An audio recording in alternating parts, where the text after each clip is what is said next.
As mentioned a few minutes ago, we talk about Chat GPT a lot. I don't suspect that is going to change anytime soon. What are the HR, the human resources, the office implementations that are possible for AI and Chat GPT? More on that this morning.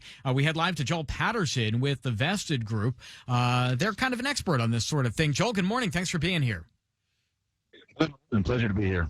So tell us a little bit about what your expectations are, what you're hearing from your professional tech clients, and what you're hearing from the open AI people in terms of implementing ChatGPT or things like it in the workplace.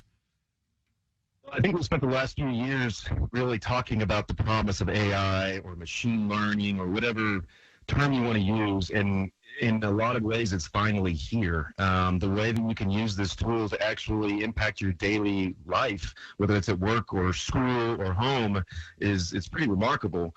But as we continue to find ways to leverage the tool, there's certainly going to be things that we got to take into account that we may not even consider right now.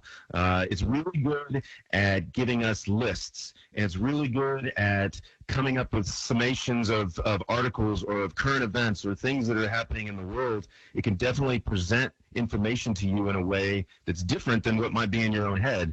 The downside is that it's still just a tool. It's really powerful, but it doesn't have context. It's not a person. It's not alive. It's not Skynet or anything like that. It's really just a tool. If you look back just in the last few years and you think about spell check, or you think about Grammarly, or you think about these other tools that really just have gotten to be normal parts of our lives, that's kind of what ChatGPT is ultimately going to become. There's a lot of work that has to be done. It's not finished. It's still a little buggy. It still does some weird things. If you really want to push it and try to get it to tell you you're a bad person, it sounds like people have been able to get that to happen. But the reality is, man, it's just a cool time to be alive, to be able to see this stuff, how it can work in your business, how it can change your life. And it's just a matter of diving in. Joel Patterson's with the Vested Group. Joel, I was joking a few minutes ago, although I actually did this. I pretended that my 13-year-old had done something wrong, and I had Chat GPT write a 150-word letter to him telling him he was punished before I had it send a letter saying that he was unpunished. The grammar was actually amazing, and the context I felt was amazing. It was citing the importance of doing this or doing that, and then it went ahead and rescinded the punishment. Do you see Chat GPT being used in an office place where instead of interfacing with an HR rep, that you actually are going to get some sort of auto-generated letter from ChatGPT for a specific policy violation or issue that has come up at work? Yeah, that could certainly happen, and I wouldn't be surprised if somebody does try to use that in that capacity at some point soon.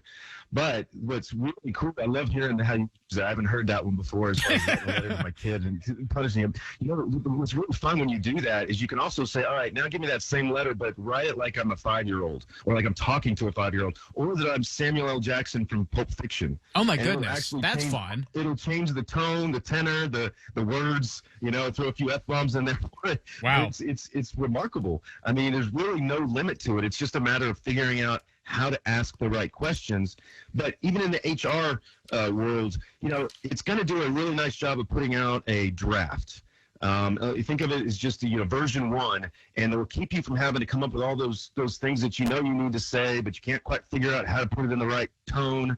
But you're still going to have to review it. Yeah, that's the biggest thing. I think you're not going to be able to just throw it over the fence.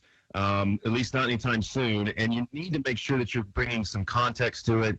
It doesn't understand feelings necessarily, so if you're writing an HR letter where you're letting somebody go, or maybe you're turning somebody down for a job, there's things that you're going to want to bring to that, but the reality is it'll get you 90% there, and the amount of time that it saves doing that is remarkable. Yeah. All right. You are completely correct. We'll talk more about this in the future. Joel, I appreciate your time this morning. Joel Patterson of the Vested Group joining us live this morning. ChatGPT slowly but surely taking over the world. It is kind of cool.